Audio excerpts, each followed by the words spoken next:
And his opponent in the blue corner, representing India, Rohit Tokas. Rohit Tokas versus Alfred कोटे। Formal inspection होता है, gloves check किए जाते हैं, किसी प्रकार का कोई ऐसा ऑब्जेक्ट ना हो जो विरोधी को नुकसान पहुंचा सके। बैडमिंटन का फाइनल चल रहा है Prabhu, mix team finals, Soni 10-6, Soni 10-4 और सोनी लिव पर आप देख सकते हैं। और जैसा मैं हमेशा आपसे निवेदन करता हूं, अपना फोन निकालिए, उस पर टीवी पे देखिए हमारे साथ बॉक्सिंग, दोनों चीजों का मजा एक साथ लीजिए।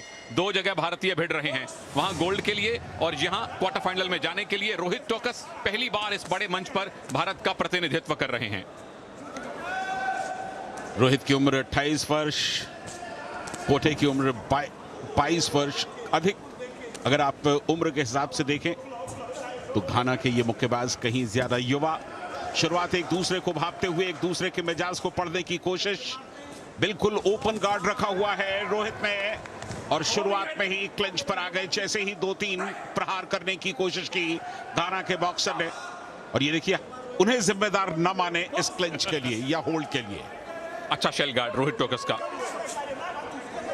हाइट का साफ साफ फायदा रोहित को है।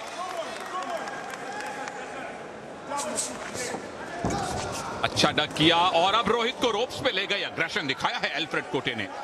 बिल्कुल एल्फ्रेड थोड़ा सा अग्रेसिव दिखाई दे रहे हैं। शुरुआत में ऐसा लग रहा है कि रोहित या तो डिफेंस लगातार रोहित ज्यादा डिफेंसिव है और ये पहली बार देखा कि उन्होंने आगे बढ़कर के एक और यहां पर स्ट्रेट सिचुएशन। इस बार तो गलती घाना के बॉक्सर की है, उन्होंने हाथ उठाकर स्वीकार किया। रोहित को पिछले राउंड में बाय मिला था, तो प्रैक्टिकली ये पहला मुकाबला है जो रोहित लड़ रहे हैं, खेल रहे हैं। अच्छा राइट हुक लगाया है कोटे ने। उन्हें वार्न किया गया है, ग्लव्स के बिल्कुल बीचों बीच से प्रहार कीजिए, अंदरूनी हिस्सों का इस्तेमाल मत कीजिए।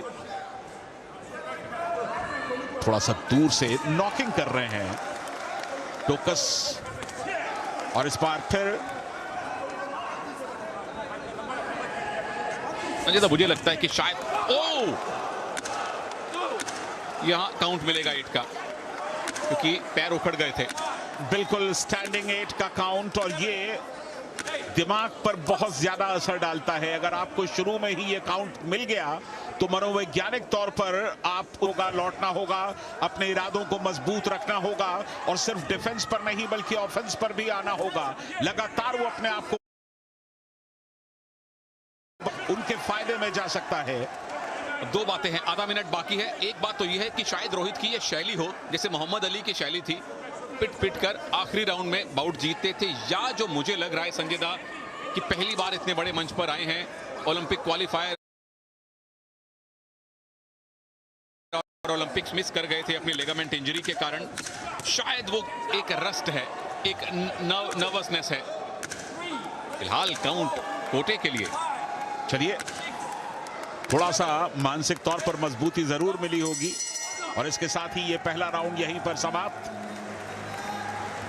कुछ खास देखने को नहीं मिला इस पहले राउंड में।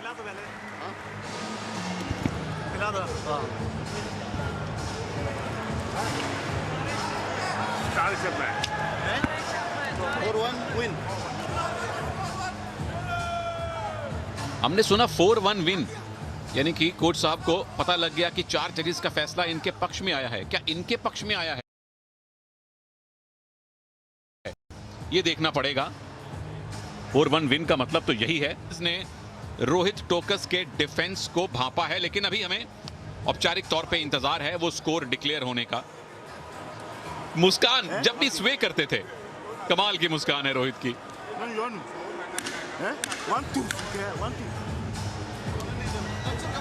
रोहित टोकस 4 जजेस ने उनके फेवर में 10-10 पॉइंट्स दिए हैं, जबकि एक ने एल्फ्रेड कोटे को दिया है। कोच साहब ने बिल्कुल सही पकड़ा, 4-1 विन, यूनैनिमसली आगे नहीं है। 5 जज हैं, आप देख सकते हैं। एक जज वो बैठे, दूसरे उनके थोड़ा दूर। 5 जज इस रिंग के चारों तरफ अलग अलग बैठे होते हैं और यहां सिर्फ ऑफेंस के पॉइंट नहीं मिलते हैं प्रभु, यहां डिफेंस के भी मिलते हैं। और रोहित ने जो डिफेंस किया, खुद को बचाया, वो वो भी जजेस को प्रभावित करता है, तो इसीलिए रोहित टोकस आगे चल रहे हैं। एल्फ्रेड का ये पंच बिल्कुल जाकर के रोहित को सटीक फेस पर लगा है। दो और कॉम्बिनेशन का इस्तेमाल कर रहे हैं, लेफ्ट और राइट, साउथ पॉ हैं। आप देखें किस तरह से वो लेफ्ट हैंड को बीच बीच में यूज करते हैं, बाकी नॉकिंग वो राइट हैंड से करते हैं। और इस समय अपने गार्ड को लेते हुए थोड़ा सा शेल गार्ड रख रहे हैं। और यहां पर एक बढ़िया टोकस का पंच लगता हुआ।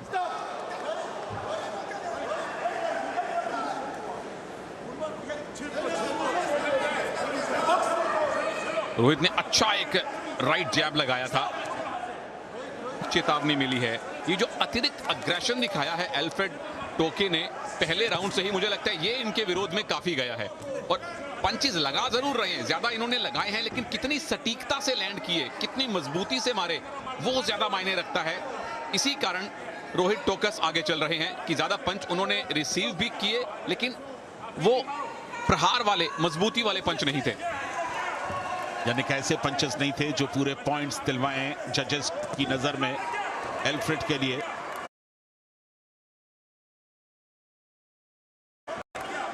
यहां लगातार ये राइट हुक बिल्कुल सही पड़ा है टोकस का। ये राइट हुक मुझे लगता है कि इरादे हिलाएगा एल्फ्रेड के और पॉइंट दिलवाएगा रोहित को। वो मजबूती से पड़ा था, तो यहां संख्या मैटर नहीं करती, क्वांटिटी नहीं, क्वालिटी ऑफ पंचेस। और साथ में आपका डिफेंस, आपने कितना विरोधी के पंचेस को अपने ऊपर झेला, कितना खुद को बचिए। देखिए जो स्वे कर रहे हैं, ये सारी चीजें जजेस को प्रभावित करती हैं। खुद को बचाना भी यहां पे कला है। स्ट्रेट जैब हल्का सा तलाश में है कि कब सही तरीके से मारा जाए। शेल गार्ड के बीच में से प्रहार करने की कोशिश की, लगातार आमंत्रित कर रहे हैं एल्फ्रेड को। और ये कॉम्बिनेशन पंचेस का इस्तेमाल, लगातार झुक करके अपने आप को गार्ड करने की कोशिश करते हुए रोप पर चले गए एक बार फिर। जब आप रोप पर चले जाएं तो बचने का यही तरीका है कि आप क्लिंच पर तुरंत आएं, ताकि आपको मौका मिल सके वापस रिंग के बीचों बीच आने का। पहले राउंड की अपेक्षा दूसरे में रोहित टोकस कहीं ज्यादा कॉन्फिडेंट लग रहे हैं। शायद उनको भी कम उम्मीद थी कि पहले राउंड के बाद वो लीड करेंगे। जब लीड किए, बॉडी लैंग्वेज बदल गई। और दूसरे राउंड में एल्फ्रेड टोके गलतियां कर रहे हैं, ओवर अग्रेशन, अननेसेसरी आक्रामकता दिखा रहे हैं। हेडअप करने की चेतावनी मिली थी अभी एल्फ्रेड को। और ये देखिए अचानक जैसे ही वक्त खत्म होने को चला, कम से कम 2-3 प्रहार करने की कोशिश की एल्फ्रेड ने। देखना है कि जजेस की क्या राय बनती है। आपकी क्या राय है? मेरी राय इस बार भी स्प्लिट की तरफ है, रोहित के पक्ष में। और रोहित के पक्ष में, लेकिन स्प्लिट होगा ऐसा महसूस होता है। We will take that bro, Rohit will take that, चाहे स्प्लिट हो। अगर फैसला उनके पक्ष में जाता है तो ये देखिए, ये वो पंच है जो आप ताकत से ये लगाता पंच। और 2 पंचेस बिल्कुल जगह पर सटीक तरीके से लगे। हमेशा भागते रहना, कभी कभी क्लिंच हो जाओ, क्लिंच होके वही होल्ड करते रहो जब तक रेफरी। दिमाग लगाओ, टैक्टिकली ओवर नहीं हो। बिल्कुल सही कहा संजय दादा ने, स्प्लिट है और अभी भी ओवरऑल जो फैसला है वो रोहित के पक्ष में है। और दूसरे राउंड में एक जज ने 8 पॉइंट दिए हैं एल्फ्रेड टोके को, यानी स्प्लिट भले ही हो, 4-1 से 4-0 से इनफैक्ट अभी भी रोहित टोकस आगे चल रहे हैं। आखिरी राउंड इस बाउट का, आखिरी 3 मिनट रोहित टोकस के पास क्वार्टर फाइनल में जाने के लिए। घुटने की लिगामेंट इंजरी इतनी बुरी हुई थी कि डॉक्टर ने कहा था अगर आप दोबारा से कहीं बॉक्सिंग में चले गए तो पूरा घुटना आपका काम करना बंद कर देगा। इन्होंने रिहैब किया, मेहनत की और उसका परिणाम यह है कि आज भारत का प्रतिनिधित्व कर रहे हैं। तीसरा दौर चलता हुआ, तकरीबन 2.5 मिनट का वक्त बाकी। एक और राइट जैब बिल्कुल ठीक जाकर के लगा था। क्लिंच की पोजीशन पर आ गए दोनों। और यहां जिस तरह से गर्दन पर हाथ डाला हुआ है, वार्न किया जाएगा एल्फ्रेड को। और संजय दा, कोच ने यही कहा था पिछले ब्रेक में कि हर बार मारना नहीं है, पीछे भी हटो, रोप्स पे जाओ, क्लिंच में आ जाओ। टैक्टिकली हुक लगाने की कोशिश थी। अगर हुक सटीक लगाता है कोई बॉक्सर, आधी बाउट जीत जाता है। अगर सही मायने में वो चिन पे पड़ती है तो। बढ़िया 2 कॉम्बिनेशन का सही इस्तेमाल। और ये अपने सर के सामने थोड़ा सा बिल्कुल यहां पर वार्न किया जाएगा, यहां पर वार्न किया जाएगा। कोहनी का इस्तेमाल आप नहीं कर सकते। एल्फ्रेड को ये चेतावनी दी गई है। और ये सारी चीजें आपके नंबर कटवाती हैं, जजेस को आपके खिलाफ फैसला देने पे मजबूर करती हैं। और अपने ग्लव्स से विरोधी के ग्लव्स को इन्होंने किस तरह से रोका है हथियार बना के, ये पूरी तरह से रोहित टोकस का आत्मविश्वास बता रहा है। एक राइट हुक तो लगा है संजय दा इस पूरी प्रक्रिया में रोहित का। बिल्कुल, अगर आपके जो हुक्स हैं वो सही जगह पर लैंड करते हैं तो जाहिर है पॉइंट्स मिलेंगे आपको, जजेस आपको पॉइंट्स देंगे। हवाई फायर अगर होंगे तो आपको कोई पॉइंट्स नहीं मिलेंगे। और यहां थोड़ा सा अग्रेसिव दिखाई दे रहे हैं एल्फ्रेड, खासतौर पर इस आखिरी मिनट के अंदर।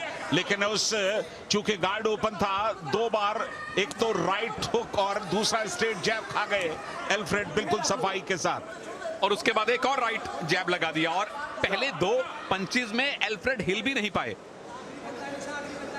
कोई रिएक्शन नहीं दे पाए। ये पूरी तरह से उनकी झल्लाहट दिख रही है उनके चेहरे पर भी और उनकी बॉडी लैंग्वेज में भी। ओहो, स्ट्रेट जाकर के लगा है। मुझे लगता है कि टोकस के खाते में इस मुकाबले को जाना चाहिए। संजय, मुझे लगता है कि इस राउंड में यूनानिमस डिसीजन रोहित टोकस के पक्ष में आएगा। पिछले दोनों राउंड में 4 जजेस ने इनके पक्ष में स्कोर दिया, एक जज ने बराबर स्कोर दिया। यहां तो पूरा डोमिनेट किया है रोहित ने। बढ़िया स्ट्रैटेजी। और ये देखिए किस तरह से चमका रहे हैं, अपने से दूर धकेलने की कोशिश कर रहे हैं। और इसके साथ ही ये मुकाबला समाप्त हुआ। राउंड ऑफ 16 में देखना होगा कि टोकस कितने पॉइंट से जीतते हैं। स्प्लिट डिसीजन शायद हो, लेकिन जीत ऐसा लगता है कि टोकस की ही होगी। जाहिर तौर पर होनी चाहिए, क्योंकि तीसरे राउंड में खास तौर पे आखिरी 1 मिनट में ये जो पंचेस अच्छे खासे रसीद किए हैं रोहित टोकस ने एल्फ्रेड विट को, तीसरे राउंड का नतीजा तो ना केवल इनके पक्ष में होना चाहिए बल्कि यूनानिमस होना चाहिए। पहले 2 राउंड के बाद 4-0 से रोहित आगे थे। तो इंतजार कीजिए फैसले का, जजेस की क्या राय होती है। Ladies and gentlemen, your winner via unanimous decision. In the blue corner, representing India, Rohit Tokas. इसके साथ ही रोहित टोकस को विजेता घोषित किया गया है। विन ऑन पॉइंट्स, 5-0 से पराजित किया है रोहित टोकस ने। और ये कहना होगा कि भले ही वो इस मुकाबले में बहुत ज्यादा आक्रामक दिखाई नहीं दिए, लेकिन समझदारी और सूझबूझ से खेलते हुए उन्होंने एक शानदार जीत दर्ज की। 5-0 से, यानी कि सर्वसम्मत फैसले से उन्हें विजेता घोषित किया गया है। ये दिमाग का खेल है जो शरीर से खेला जाता है। पहला राउंड पूरी तरह से डिफेंसिव खेला, उसे जीता।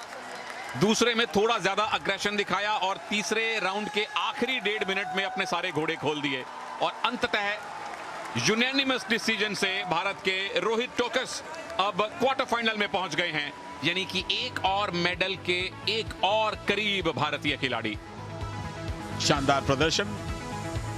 शुरू में ऐसा लगा कि थोड़ा सा हिलते हुए दिखाई दिए, और एल्फ्रेड ने जिस तरह से अतिरिक्त आक्रामकता दिखाई उस पर उन्हें वार्न भी किया गया।